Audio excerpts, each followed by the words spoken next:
Hello, my name is Roger White. I'm currently completing a Bachelor of Clinical Exercise Physiology at the University of New England, Armidale, Australia. I'm completing this presentation as part of an assignment which is for the subject Motor Control and Human Development, EXSC335, which is coordinated by Dr. Dominic McNeil. The topic of my presentation is based around a laboratory activity relating to the central nervous system and motor performance.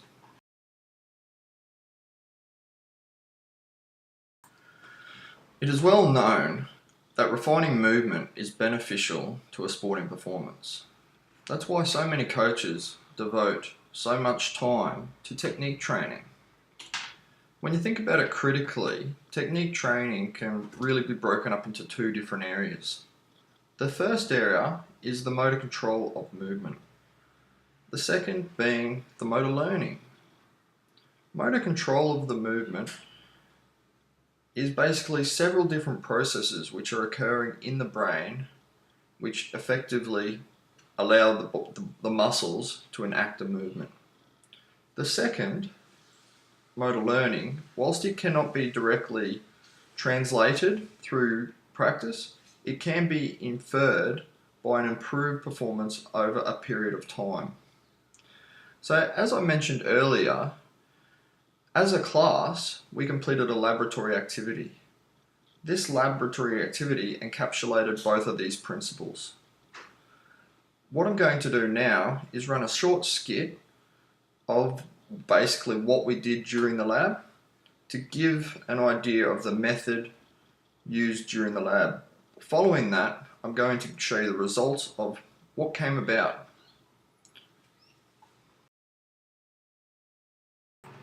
Okay, we're just going to run through a mock trial of what we did in the lab to give you an idea of the method. Alright, to get going, we needed a few different items before we could even start. The first one was the blindfold, which my subject's wearing now.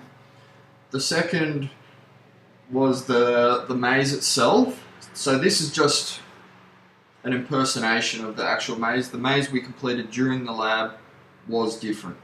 We've got a stopwatch and a pen, and we've also got a piece of paper. So the objective of the task is to get through the maze as quickly as possible. I will guide my subject's hand to the start point, and they are going to move through the maze and try and get to the end without any assistance from me as quickly as possible. So she starts there and goes. So you can see that she's trying to get through and just finding the edges of the maze to guide her on which way to go. Every time she makes an error, I record that down, and I've also recorded this time from the start to the finish. I hope that gives an idea. Here is a line graph showing a performance curve. The purpose of the graph is to illustrate how performance can change over time. The x-axis, as you can see down the bottom, shows trials 1 to 15, which can be used as a representation of time. The y-axis shows the average score for each participant. So, score was made by combining the total time in seconds and the number of errors made within each trial. So, with that in mind, whilst an increasing score in most circumstances would be viewed as beneficial, in this case a lower score was indication of improved performance. Thus, the graph shows a negatively accelerating performance curve, with rapid improvements occurring early and the results plateauing over the later trials. Additionally, the graph shows greater consistency as the trials progressed, with rapid drops early on, whereas only subtle changes were occurring over the later trials. With both improved performance and improved consistency occurring over time, it can be inferred that learning did indeed occur. Unfortunately, the plateau which is observed does indicate that under the current circumstances, learning is slowing, and for improvements to be continued, something has to change. This regularly occurs in sporting situations. Individuals will rapidly improve their performance on their own, but at a point a coach must intervene to see greater improvements occur. In the case of our task, if the blindfold was removed, this would see further improvements take place.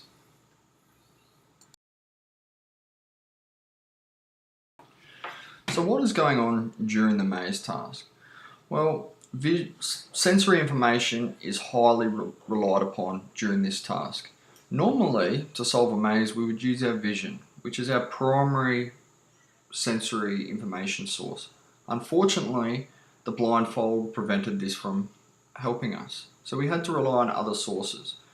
So a significant source was relied on was proprioception, which basically is our internal sensation of where we are in relation to the maze. So we could use our hand, we could guide our hand. It gave us an idea, a basic template of where our hand was in relation to the different spaces in the maze. Another sensation we got was somatosensory information. So every time our hand, we'd feel the pressure of our hand banging up against the edges of a wall or running along the side of a wall. We could gauge that was occurring. We've got all this sensation occurring. So how does it get transmitted to the brain for processing? Well, receptors in the hand will essentially transmit an impulse carrying the information, so the impulse is carrying the information of all of this sensation through to the first synapse of the spinal cord. Once it reaches the spinal cord, it travels along an ascending tract to the brainstem. At the brainstem, this information is relayed to the cerebellum and also the thalamus. And from the thalamus is basically your sensory relay station. The information from the thalamus will then go to the cerebral cortex, specifically the projection area for the hand. Once at the projection area, this information is then assessed and interpreted by the association area, which sits next to the projection area. It is at this point where a general plan is developed in which to solve the task.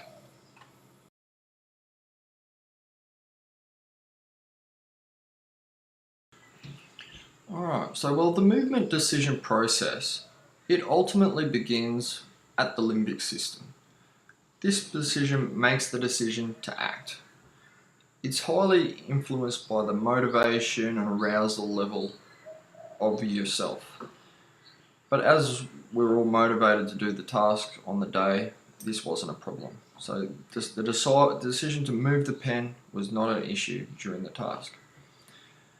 We also had the association cortex. So we've already established that the association cortex has interpreted all of the sensory information, and this is where the general plan is formulated. Once we've got the general plan, it is now the projection system which adds specific details to the movement. Several areas of the brain influence this detail. So the first part is the basal ganglia. Now the basal ganglia is a part of the brain which scales and modifies the parameters of movement.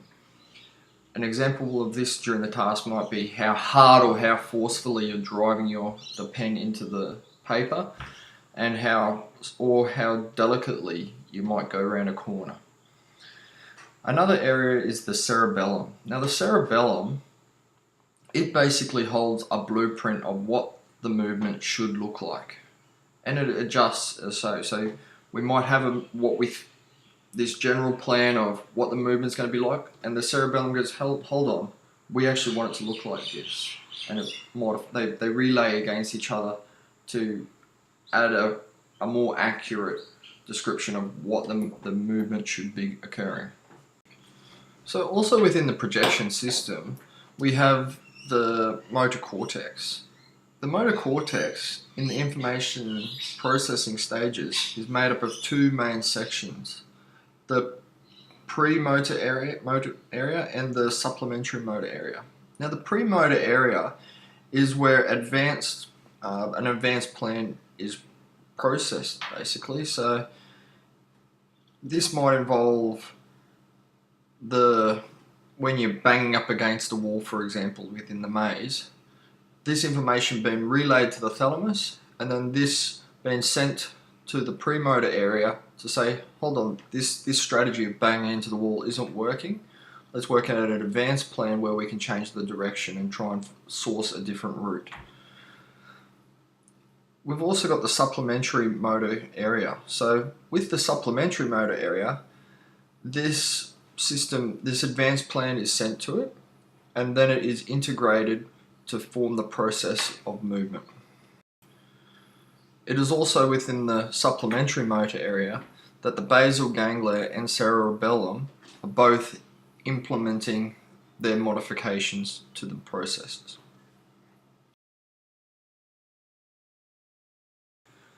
Alright, so once the advanced plan is now set, it's time for the motor cortex to execute the movement. This occurs in the primary motor cortex, also referred to as the M1. So the M1 has received all of its information from the cerebellum, the sensory areas, the basal ganglia. The movement pattern is set in place.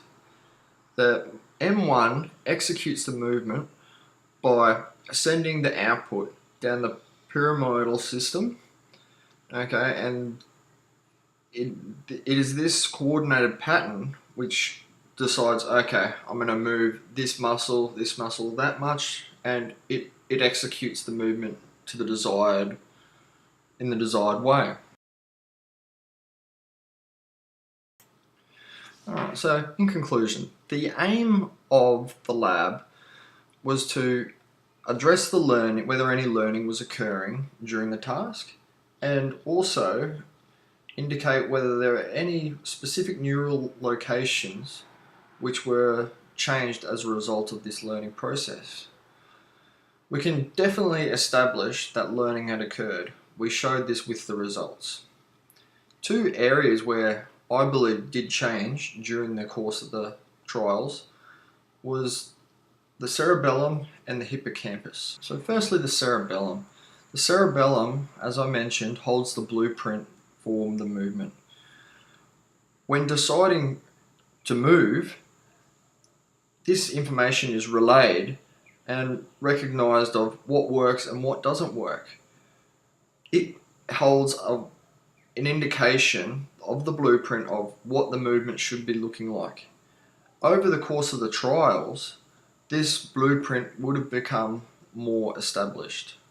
Another area of the brain, the hippocampus, is actually involved in the limbic system, which regards the initiation of the movement. Another part about the hippocampus is it's got a crucial element in memory. Now, from my perspective, it was very important to remember the directions of the maze which were workable and which ones were just loose ends, where you kept banging up against running into dead ends. So a key part of the success was learning and remembering what areas of the map were open and what areas were closed. I hope this presentation has given some insight not only to the lab we completed, but also to the processes which occur when making a movement, and also the strategies involved in coordinating the movement decision itself. I hope you've enjoyed the presentation, and thank you for watching.